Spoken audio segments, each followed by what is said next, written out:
Hello, my name is Lexi and this is my lesson on the Spanish preterite tense. So within Spanish we have two past tenses, the preterite and the imperfect, and today we're going to be focusing on the preterite. So the preterite is used when you have a specific event that has ended and probably won't be repeated. For example, a holiday. You may have gone to Greece, you may have done something particular there that you probably won't be doing again. Or if you visited the pyramids in Egypt or something like that. That's an event that probably won't be repeated, and then you'll have to use the preterite tense. However, obviously there are some people who go on holidays to the same places every year. I've been to Barcelona about 5 times in a row now, and for that you would use the imperfect because it's something that has been repeated. The preterite is also used with specific dates, times and events, usually in a chronological list.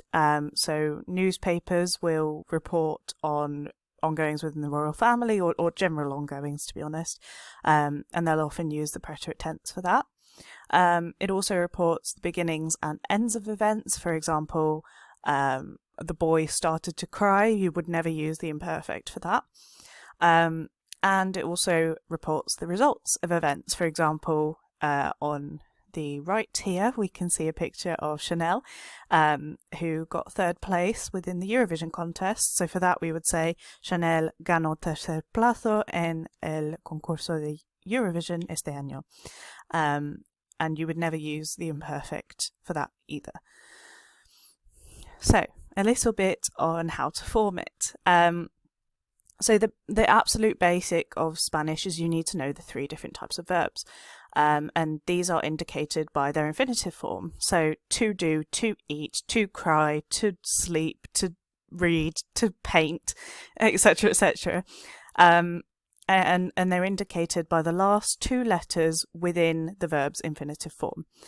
So here I have a table of the most common verbs in Spanish, and normally I would get you to look through it and kind of see if you can find the pattern, see if you can find the 3 different types of verbs, but in the interest of time I'm just going to tell you.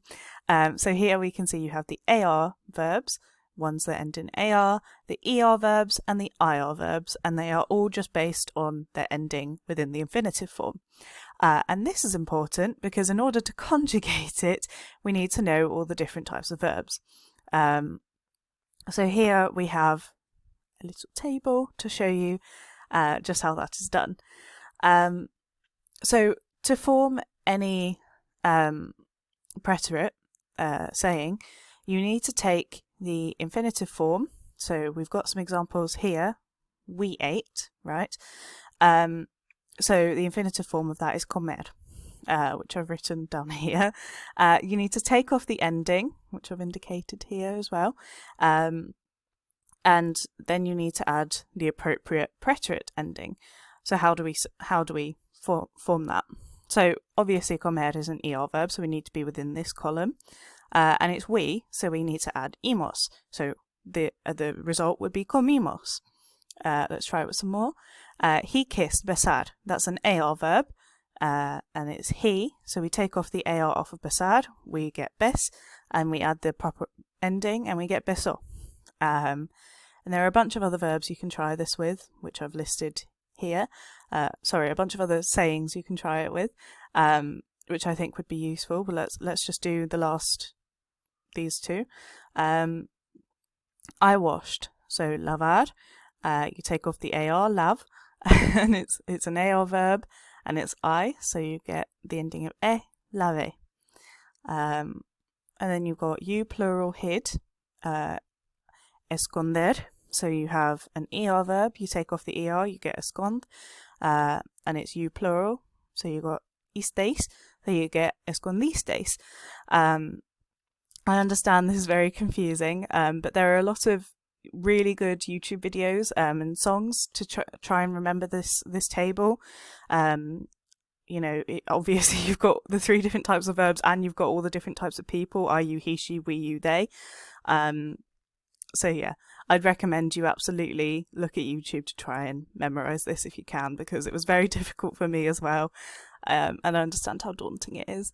So yeah, I just encourage you to go through these verbs and kind of do them on your own. Obviously, you can use the table if you want to. It doesn't matter at this stage. Yeah.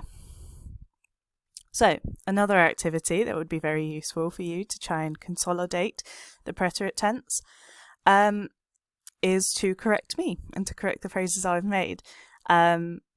So we've got mañana comieron manzanas en la playa. Mañana means tomorrow. Comieron, they ate. Manzanas, apples, en la playa, on the beach. So what does that phrase then say? Tomorrow we ate apples on the beach. Right? So you know it's not correct, but how do you correct it? Right? So you've got the time indicator, and that's the main issue within this sentence. You need to change it to something that indicates the past tense rather than the future. By saying tomorrow, you indicate that you are going to start using the future, but if you change it to something like yesterday or 2 weeks ago or a few hours ago even, then that sentence would be correct. Yesterday we ate apples on the beach. 2 weeks ago we ate apples on the beach, etc., etc. So this next one, when I was a child, I always cried. Cuando era niña, siempre lloré.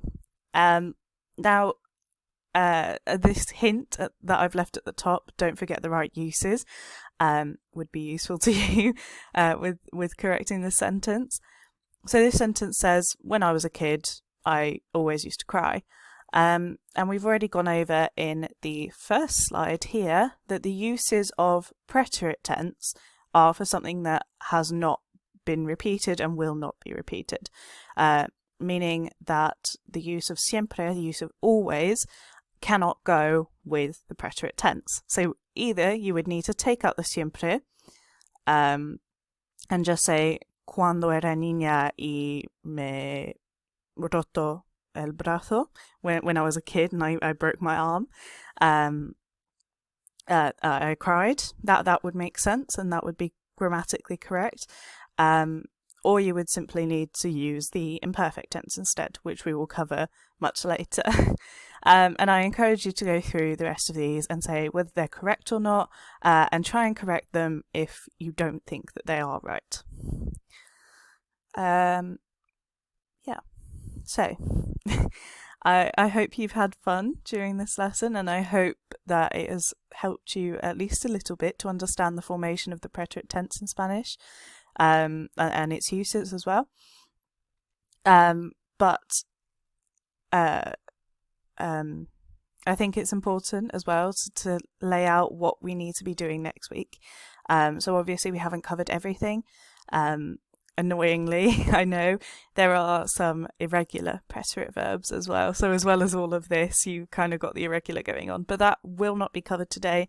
We can absolutely cover that next week, which links in to the exercises I want you to be doing, please. So what I want you to do is I want you to write me a short story between 150 and 300 words about an important event in your life or the best holiday you've ever been on. Now, it's important to me that you make as much use of the preterite tense as possible to describe who, what, when, where, why, how, etc. Just because I want to see how you're using the preterite tense. I want to see if you're forming it correctly. And also, I actually want you to make mistakes so that we can go over them at the beginning of next week's lesson and that we can correct them together, see if you know where you've made a mistake, things like that. And another thing, obviously next week we're going to be correcting irregular verbs. I know that when you do this activity there are going to be a lot of irregular verbs that you want to use, like to go, to do, things like that. So yeah, absolutely just give it a go. Form it how you think you would form it. Please don't Google anything in terms of how to form irregular verbs in the preterite tense. Just do it how you think you should do it without trying to Google or translate or anything. And yeah, that will serve us for correction and more learning next week. I hope you've enjoyed and have a good week. Bye!